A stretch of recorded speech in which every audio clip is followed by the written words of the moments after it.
Welcome to It's My World. I'm Sutapa. And I'm Vandana.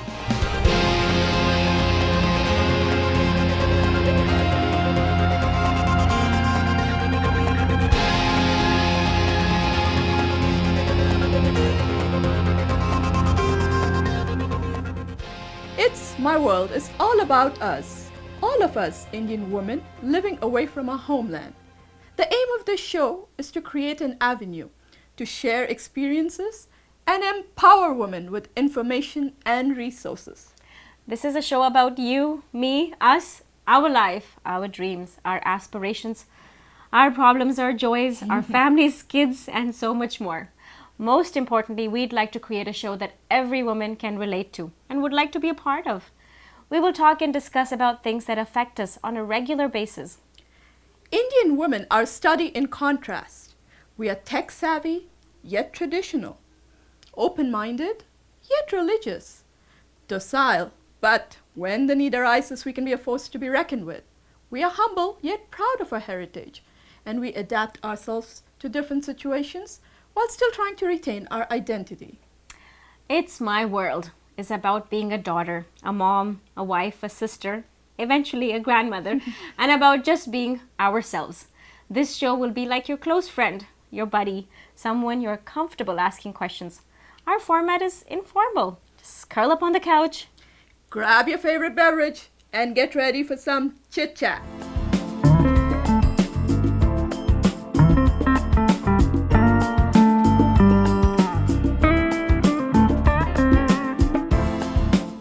The Indian community in the US is now over 2.5 million strong.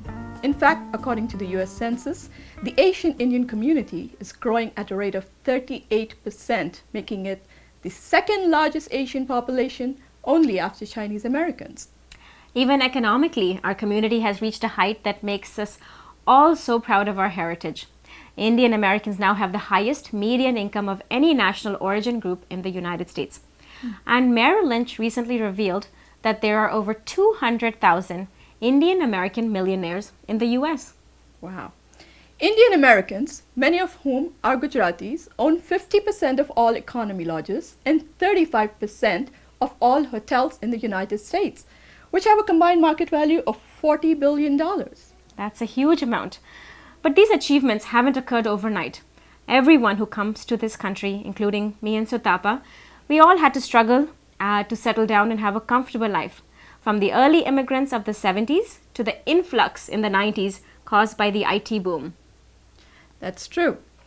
So let's really get ready and start at the beginning and zero in on how we assimilate once that long flight finally lands in America. Most of us are sheltered back home, and it is an eye-opening experience coming to a foreign land, learning a new language, a different accents, the customs, rules, food, shopping, etc., etc. The idea of starting from scratch can be nerve-wracking and unnerving, yet exciting and full of opportunities. But assimilation doesn't mean losing our cultural roots. I think the Pulitzer Prize-winning author Jhumpa Lahiri said it best in a Newsweek article. She said, "I felt intense pressure to be two things, loyal to the old world and fluent in the new." True. We live our everyday lives, trying to balance two diametrically different cultures, trying to emulate the best of both as it pertains to our lives. Sometimes in the process of doing so, we tend to lose ourselves, our identity, and a sense of who we are. But mostly, we come out of this experience better prepared and more aware of who we are. We learn to seamlessly transition our roles depending on the situation. We are who we need to be, different at work and different when we're outside our comfort zone. However, as soon as we get home, we seem to shrug off that persona, get into the traditional mold of our lives. We are back to speaking our mother tongue, cooking our food, listening to music. Yes. We thought it would be fun to get a group of our friends together and find out what the experiences were when they landed here and the challenges.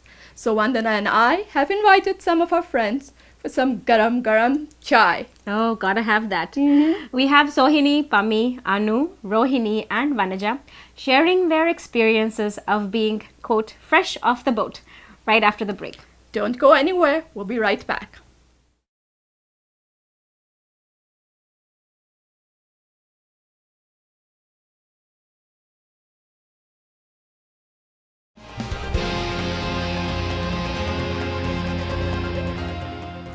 With about 2.5 million Indians living in the United States today, we've all had to go through the process of assimilation and settling down in a country very different and far away from our homeland. The first step in the process of assimilation is, of course, learning the language. Fortunately, coming from India, for many of us, that has not been a big problem. But achieving the American dream, getting the right job, the house, a car, the green card, and achieving economic success and being socially acceptable is a very big hurdle to cross. That's true, Vandana. We all go through different experiences. Some of us have positive experiences and some of us have negative experiences. Coming to a new country can be traumatic. You know, you go through these different emotional roller coaster, and it doesn't matter really which status of society you're coming from or where you're coming from. In the end, it is your perspective on life. It is how you perceive the experience. I think that makes a whole lot of difference. If you look at it in a positive way, I think it helps, make it much more easier. At least that's my thought. What about you, Pami? How was your experience? I came to this country when I was about 7 years of age, back in 1971. And I just remember being a child and being told that we were finally going to get to see my dad, that had migrated to this country about a year and a half ago, was exciting. I just remember euphoria, going on an adventure. I don't think I was scared or apprehensive. I was just excited, and I just couldn't wait to get on the plane. And my grandmother, I remember telling me that you're going to this wonderful nation, and you got to look very dressed properly, and not that we didn't dress properly back then, but you know what I mean. And make sure your teeth are very clean, because in America everybody has white, sparkling teeth, at least in the TV shows. So, but I just remember her, please make sure, you know how you tell kids to pay attention to brushing, and this is one day I'll tell you that I've always remembered to brush really well. So, but it was just euphoria and just a big adventure, and we just couldn't wait to take it. But I think once that excitement dies down, how the feelings change and what kind of challenges I think we've all faced. Rohini, what was your challenge going to high school here? Oh, it was quite an experience. When we first moved to Texas, we moved in with a family of ours, an uncle and aunt of ours, who worked in downtown Houston. So I had to go to the school that was part of that district. And first of all, I went to an all-girls school in India. So going to a co-ed school here was an experience. And plus, being in downtown Houston, the school was not the best. And there were cops in every corridor, about 3 or 4 cops at the end of every corridor, metal detectors to enter the school. I saw people getting arrested every day for drug and gun possession. But talk about an eye-opener. It was quite an eye-opener. It was quite a shock. But my parents did not know any of this because I did not tell them any of this. Things changed, and then things started easing up. But I have to say, those first 3 months were very difficult, because not only I had to deal with coming to a new country, going to high school. I started 10th grade here. I never felt like I should come back home and talk about it with my parents, because they had enough to worrying about having 2 daughters in a new country, being scared about how they're going to settle down, whether they're going to make it, like you said, economically stable and socially acceptable. It's a very fine balance to try to achieve. Exactly. So, Hini, what was your personal challenge with 2 kids and getting them adjusted in the school? I could relate to her parents' challenges, but of course my son was going to elementary school, and elementary schools are wonderful over here.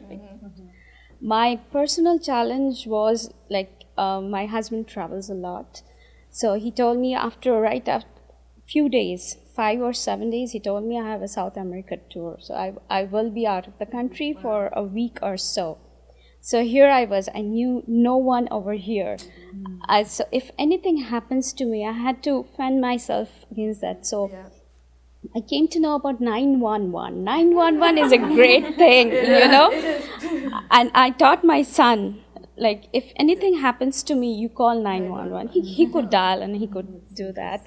Usually happens a lot. Yeah. when it is. And the next thing that I did, I took a telephone directory. I went and looked up all the Bengali names, and I did call them. I started with Banerjee, Basu. So you started with the alphabet. Yeah, no, actually, yeah, I did. All called Bengali.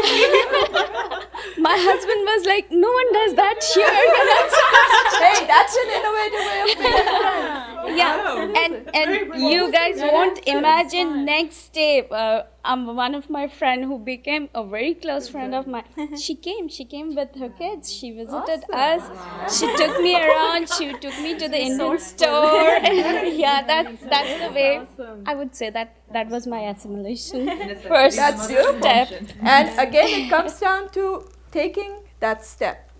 You know, taking that step as far as taking out your phone directory and making that connection with people. That's pretty brilliant. I think that is, and it had worked. to do It it. worked. Like, I At was least you know, desperate. at least you didn't out of the box. thinking out of the box, And I out think of the book for that this. shows, I mean, almost the level of desperation. Yes. You need to have a friend and to relate and to ask for Exactly. help and advice. And Because we, as I think Indians or South Asians, are just such social people.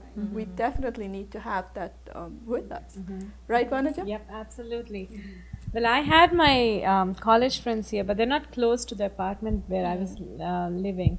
So basically, I didn't have any friends. We used to talk on the phone, but nobody to visit. So we went to the Indian store, and that's where I met my first friend. But I was a little hesitant to talk to her. And we just made an eye contact, smiled, and just left it there. And then we went to Kmart, and I happened to see her there. And both of us were like, okay, we need to talk, because apparently she's also new to this country. So, and then we approached, we talked to each other, we had the same age kids, and we just clicked like that. what about you, Anu? What was My first memory or challenges, I can think of a couple of things. One was, I think, food. I was in the dorms, and I was used to having good ghar ka khana, and here I was. There's all this new stuff. It looks okay, I wasn't sure, and I did not want to try the pizza or anything right away. For the first month, I literally lived on toast. That was my staple diet, just toast, butter, jelly, and I must have lost like 15 pounds. And my mom, it's a great, a quick fix. The other thing was just going to school. I remember going into this classroom, and there was this girl sitting with her leg just propped up on another chair, and she was filing her nails, or I can't remember, I was eating breakfast or filing her nails, but I'd seen it all. And, here I was just a little uptight and uncomfortable. And I was used to calling my teachers sir or ma'am or something. And, here were kids just calling the teacher by their name. And it was a class discussion. And I was just amazed at how comfortably everybody was speaking and how outspoken everybody was. And it was a really good discussion. It wasn't, a superficial one. People were really getting into it. But overall, in terms of your college life here, It was great. It was not what I had thought it would be. I thought school here would be a breeze, and it was not. It was tough because you had to think. I had papers to write, and I had never done that. not Essay writing at memorizing. school was pretty much you memorize it and you just spit it out on paper. And here you had to think about what you're writing. And what was your challenge, Pami, coming in the 70s? Well, like I said, I was 7, and back in the 70s, out here, early 70s, America had just experienced desegregation, and I think this country was, they were just, coming to grips with the challenges and the changes that were taking across this nation. So when we came here, the challenge of not being white, Caucasian, and not being black, and then being stuck in the middle, there were times you didn't know who you should you side with. Sometimes if you had black friends, the white friends would Yeah. there were problems with that. When you had white friends, the blacks would say, well, who's so you just never knew. And I think that's one of the challenges that I faced throughout my life until I went to college. You're stuck in the middle. Right. And in a way it was positive because you didn't really get picked on to a degree, but as far as blacks and whites were concerned. But one of the biggest challenges that I faced in addition to that was as far as the whites were concerned, more than the African American, was that I don't believe that they really, were aware at the time, because there were so many challenges taking place in this country, of what was going around the rest of the world. And as Asians were migrating into this country, they had to, they had something new to deal with now. So, we would get an occasion. My sister and I'd be walking to our, from the bus to the classroom, and we'd have, out of the blue, 3 or 4 kids running around in a circle and doing the Indian dance, and with You're talking about the American Indian. the American Indian dance, right? And and at the time we were like, what's going on? What are they doing? And we're like, just smile, just keep walking, don't look any different, than we already do. And it took us forever. So of course we went home and asked my mom and dad, why are these? They must really like us because they start dancing around us. They're welcoming you with dance. I don't know. And my father, he was laughing, and he's like, come here, I remember him putting my sister and, iron on his laps, and he's like, you know what? So he told us about the American Indians. And of course, when we discovered that that's what they were doing, I was upset because I'm like, well, that's not what we are. And from that day on, I remember my job was to teach these people that we are nothing like the American Indians. We're totally on the other side of the world, and that's okay. And I think even your father, having come at Right. that age, and Right. as he's a With Sikh, the family. right? Right. My dad, we are Sikhs, and my dad was probably in his mid to late 20s when he came here. And his challenge, of course, he came a little earlier, so he must have faced, definitely as an adult, more challenges as he dressed differently. He wore a turban and, had the beard, as Sikhs mostly do. And, there were some times, he's felt really sad when he's told us this, but it's part of life. It's it's the experiences that kind of make us who we are. And he did tell us that on occasion when he would catch the bus to go to work, that he would have rocks thrown at him by white people. And because he was just different. And, in this country, to see a human being walking around with a turban, it was a costume. It wasn't, this country really didn't, they weren't educated